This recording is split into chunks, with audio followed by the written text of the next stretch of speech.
Muy buenos días, vecinos y vecinas. Este es tu amigo Sisol, directamente en vivo desde San Juan del Lurigancho. Perdónenme por la tardanza, el tráfico nos jugó una mala pasada, pero ya estamos acá. Hoy sábado 15 de noviembre, como siempre, de 9 a 10 de la mañana. Traemos la mejor información médica para ti que nos escuchas en los 97.7 de la FM Radio Canto Grande. Y quien les habla, su servidora Rocío Quispe García, los acompañará en esta hora dedicada a tu salud y la de tu familia. También estamos ya en estudios con nuestro psicólogo Juan Antonio Ferreiros. Él trabaja en Sisol Joven. Doctor, muy buenos días, gracias por estar acá en Tu Amigo Sisol en Radio Canto Grande. Buenos días, Rocío, gracias por la invitación. Siempre es un placer conversar contigo.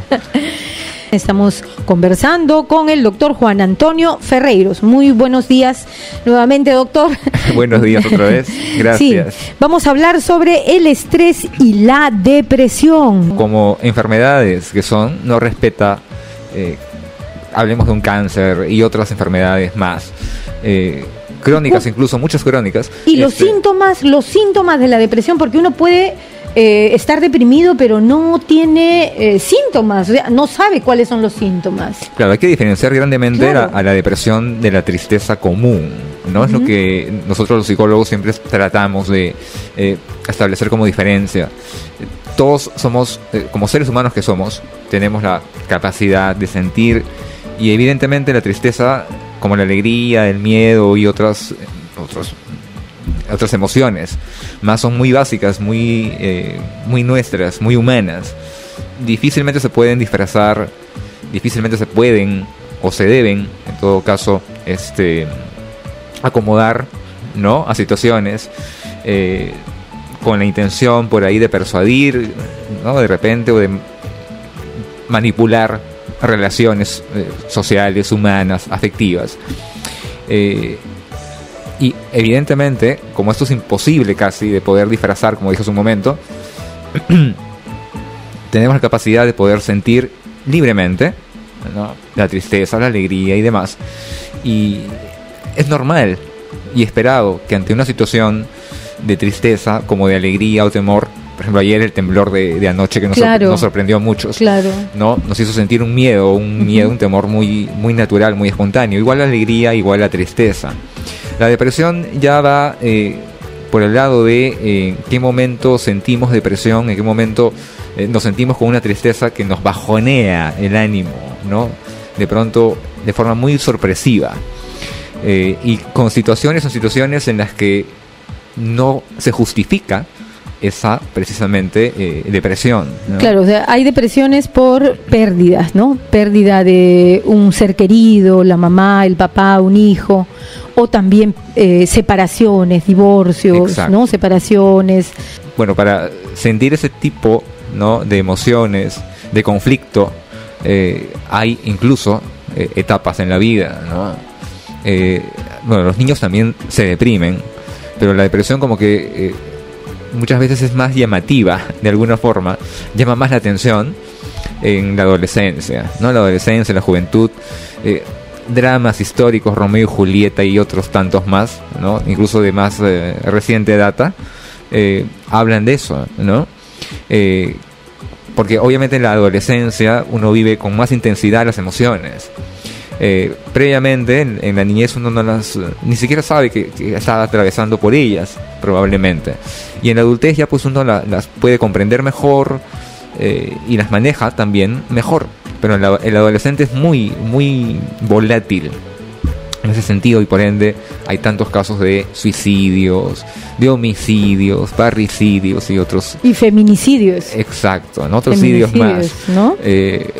Evidentemente es, como dijiste tú al inicio, es un drama, es un mal de ahora, pero una característica que en todo caso los padres de familia que nos escuchan no debe, o sea, debe alertar en un momento dado, pero para poner cartas en el asunto, evidentemente, pero no al punto de hacer algo trágico, ¿no?, de repente, es que los adolescentes van a sentir mucho más y de manera mucho más fuerte una emoción y la van a exagerar, ¿no? Van a dramatizar.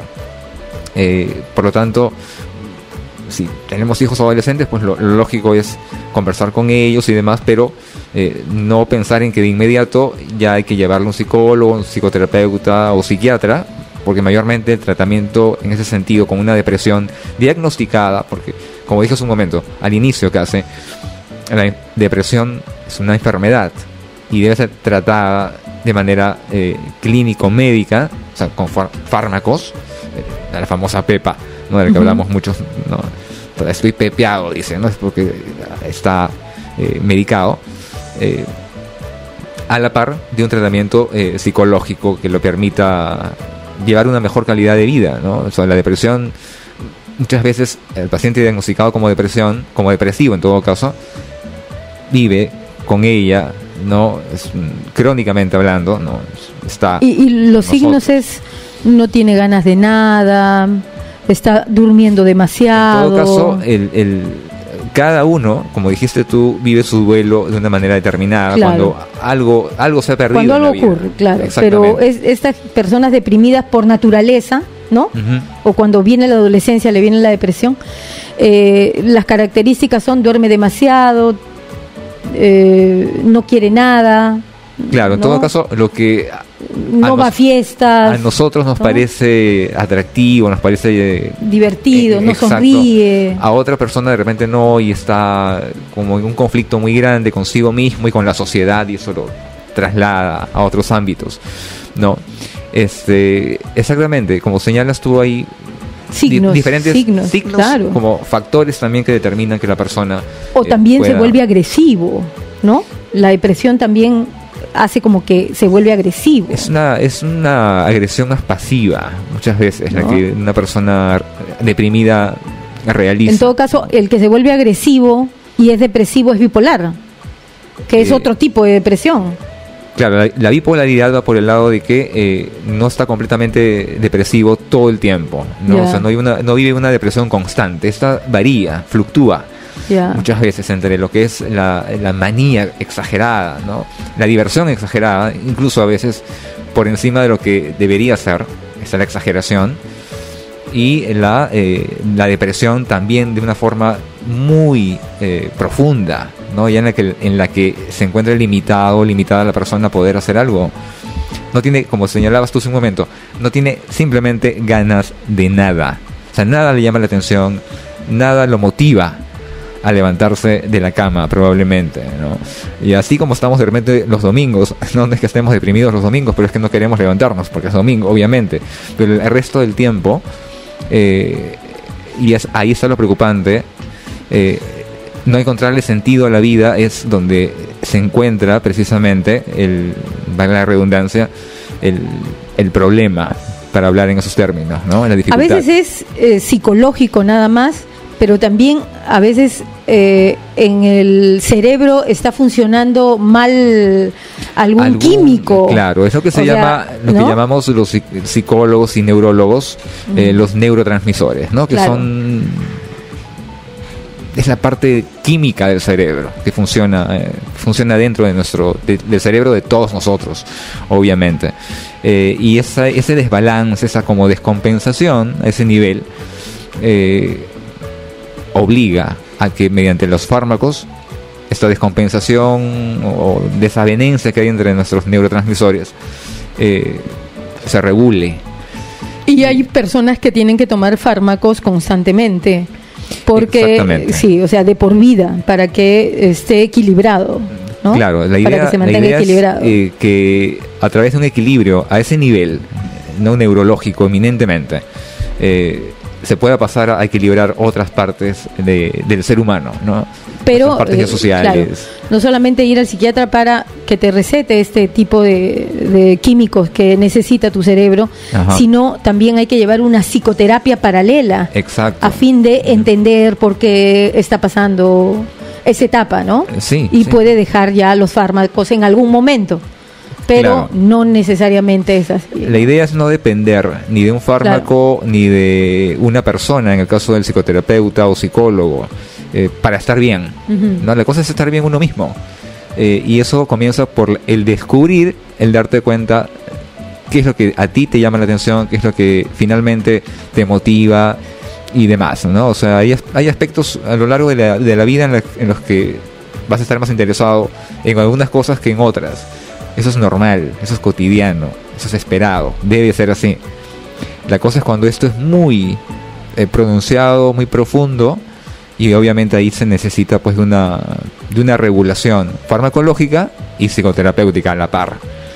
No se puede dejar solo al paciente, incluso que ya mediante esos mensajes que nos mandan las abuelas, las tías, los tíos, los familiares cercanos, ¿no? Los padres de repente.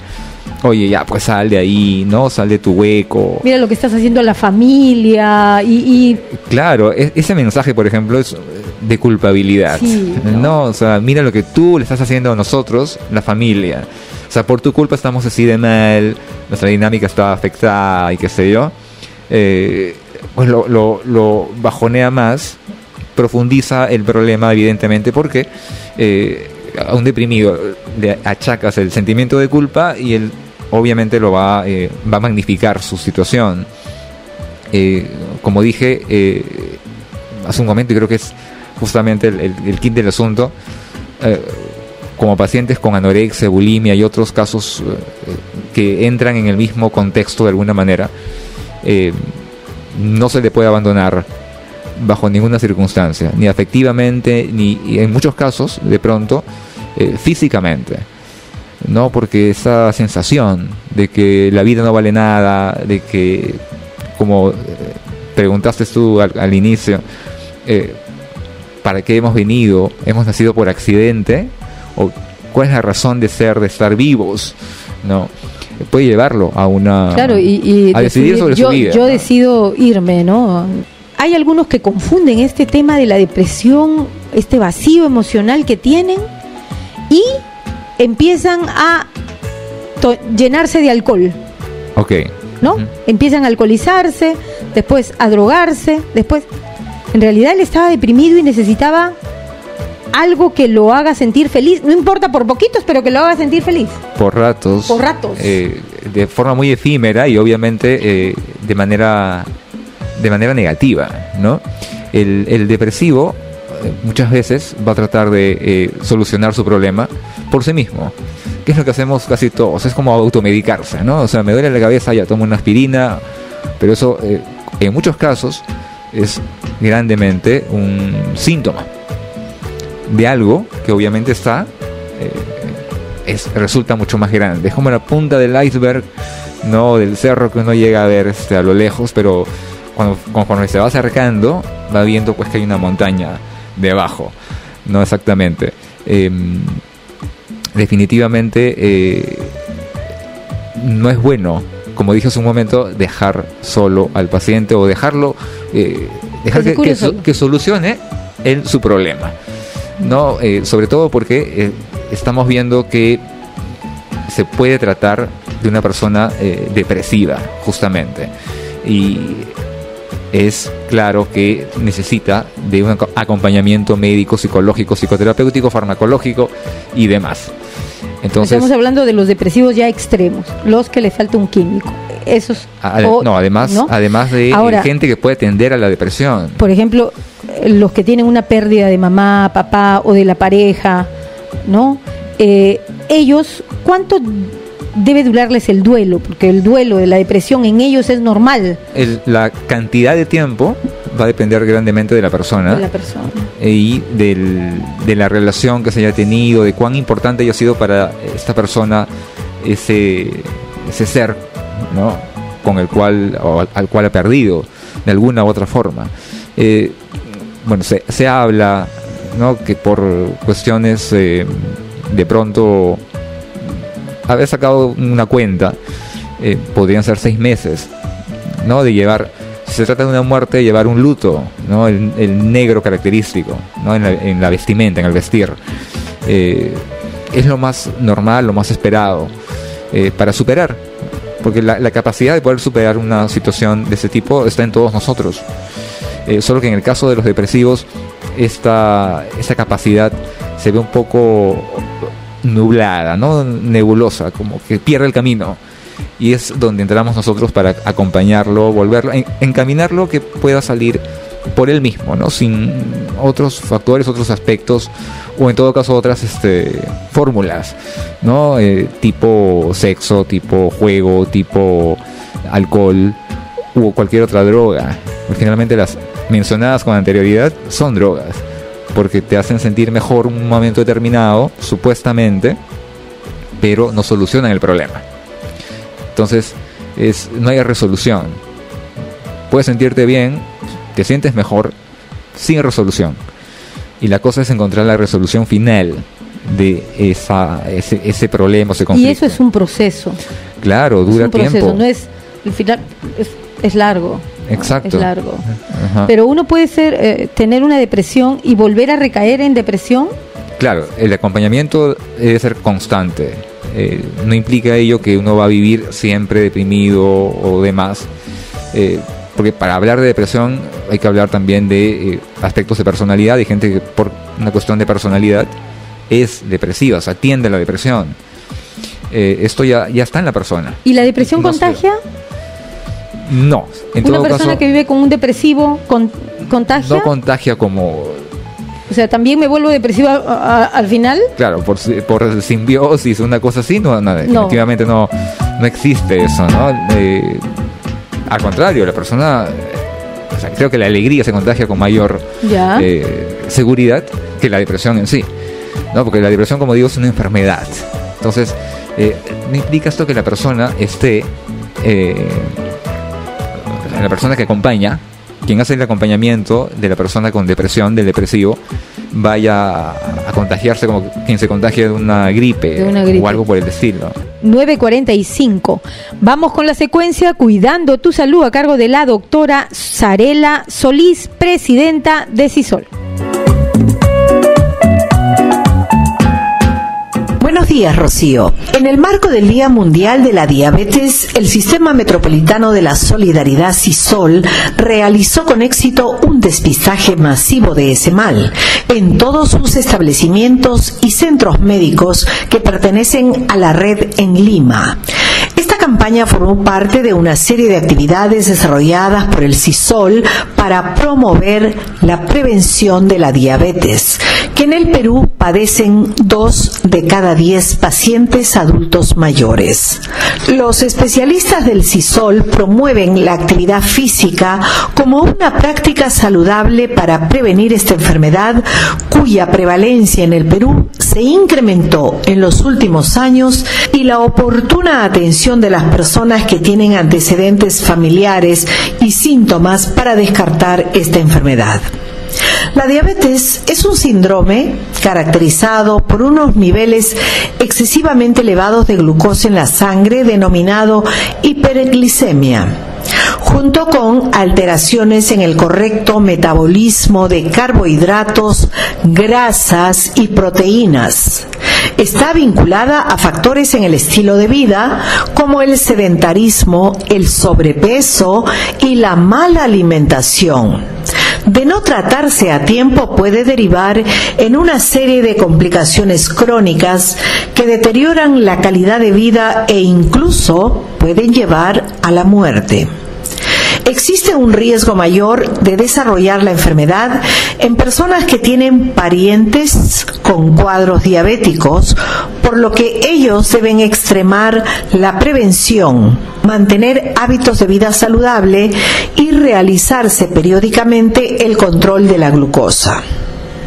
Hoy también quiero centrarme en un tema preocupante relacionada a la desnutrición crónica en infantes, niños y adolescentes, que es una enfermedad causada por una dieta inapropiada con una grave deficiencia en calorías y proteínas que puede comenzar incluso en el vientre materno. La desnutrición crónica en menores de 0 a 3 años es muy grave.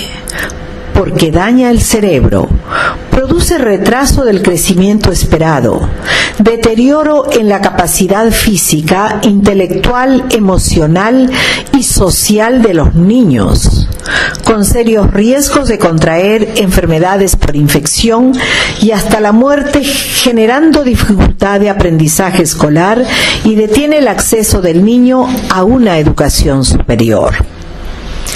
Tanto la desnutrición como la malnutrición, esta última debido a deficiencia o exceso o desbalance en la ingesta de uno o varios nutrientes que el cuerpo necesita, pueden ser detectadas acudiendo al control médico para verificar la talla y el peso que deben cumplir como indicadores mínimos de crecimiento.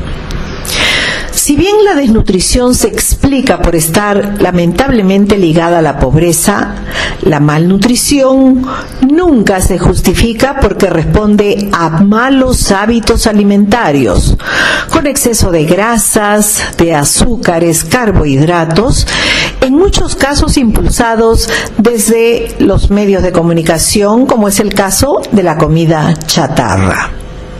¿Cómo podemos evitar ambas enfermedades?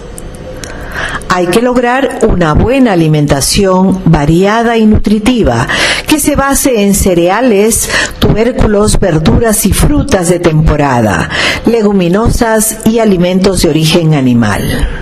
Segundo, alimentar a los niños menores de 6 meses solo con leche materna. Y tercero, acudir regularmente a un centro de salud durante el embarazo y controlar regularmente al niño con un pediatra y un nutricionista para evitar complicaciones, problemas de salud y, por supuesto, prevenir la desnutrición. Muchas gracias y será hasta la próxima semana.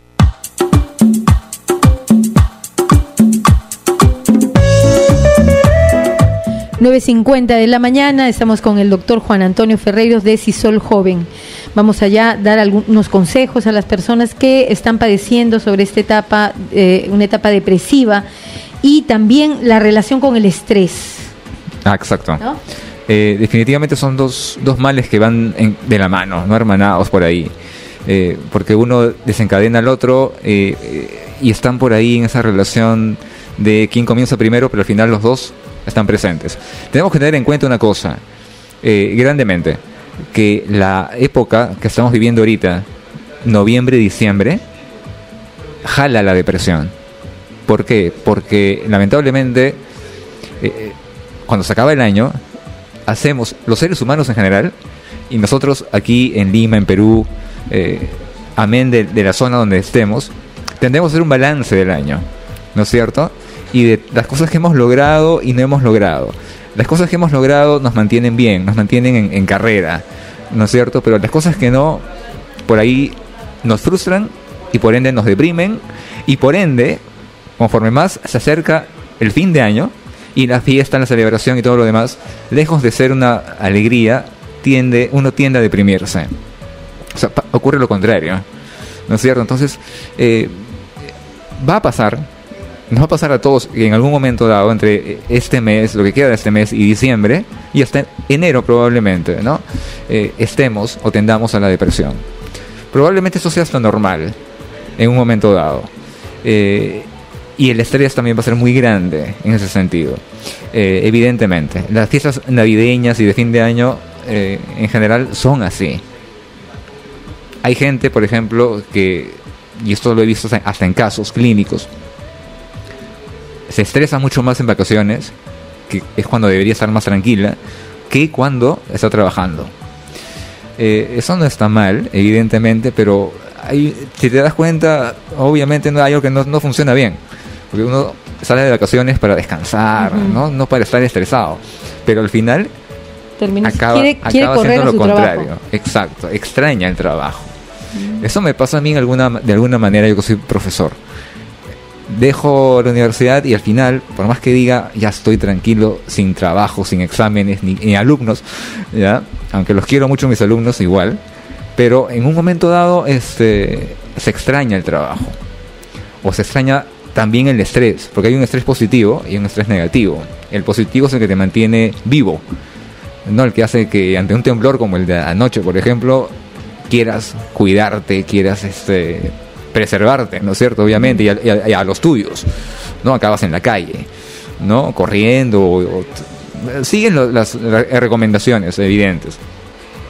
Pero hay un estrés que ya no es más normal, nocivo, claro. Evidentemente, no te preserva, sino que te va minando, ¿no? Poco a poco. Y ese que acaba en un cáncer, el que acaba en enfermedades terminales incluso, ¿no? Que llegan a acabar justamente con tu vida. Yo creo como recomendación, o dando las recomendaciones ya finales, es conveniente que, si bien no pasemos no hablemos de una terapia propiamente dicha, sí nos acompañemos en esta época, ¿no? O sea, que las fiestas de fin de año, navideñas y demás sirvan no tanto para mirarnos en esta familia ideal y en esta Navidad ideal, ¿no? Con el árbol súper encendido y la comida, no grotescamente hablando, ¿no? Sobre la mesa y demás, sino para estar más unidos de pronto ante cuestiones más importantes, más simples, más básicas, como el preocuparnos más por los demás, dejar la computadora, dejar el trabajo, dejar el celular, ¿no? De lado y conversar un poco más. Grandes cosas se obtienen de algo tan simple, tan sencillo, tan cotidiano y tan importante como la conversación, como el preguntarse ¿cómo estás? No como algo formal, ¿no? Porque a veces uno llega, saluda, dice hola, ¿cómo estás? Y a veces dan ganas de decirle estoy mal a una persona ante esa pregunta, porque uno realmente está mal, pero responde por inercia, bien. Uh-huh. Eso pasa cuando llegamos a casa también, claro. ¿No? Hola, ¿cómo estás? Bien. Pero uno no está bien. Claro. Entonces, y hay que ir a hacerse un chequeo a fin de año también. Hay que aprovechar el chequeo anual que se pueden hacer en una posta con un psicólogo para ver cómo vamos yendo. Exacto. ¿No? Y cómo criar nuestros hijos, cómo llevar nuestra vida. Claro, todo familiar, aquello que sintamos, ¿no? Que no lo podemos controlar, no lo podemos manejar, que nos sobrepasa. Claro. Busquemos ayuda, ¿no? No tengamos miedo ni nos sintamos menos por buscar ayuda a todo nivel. Le agradecemos mucho, doctor Juan Antonio Ferreiros, por habernos acompañado hoy en ese tema tan importante y que sí tiene solución, todo tiene cura. Exacto, ¿no? Exacto. Todos podemos salir adelante. Y esas son las informaciones que te trajimos hoy aquí en Tu Amigo Sisol. Nos reencontramos el próximo sábado, ahora sí puntual. Discúlpenos los minutos que no hemos podido estar. Y nos encontramos el próximo sábado. Gracias por su sintonía.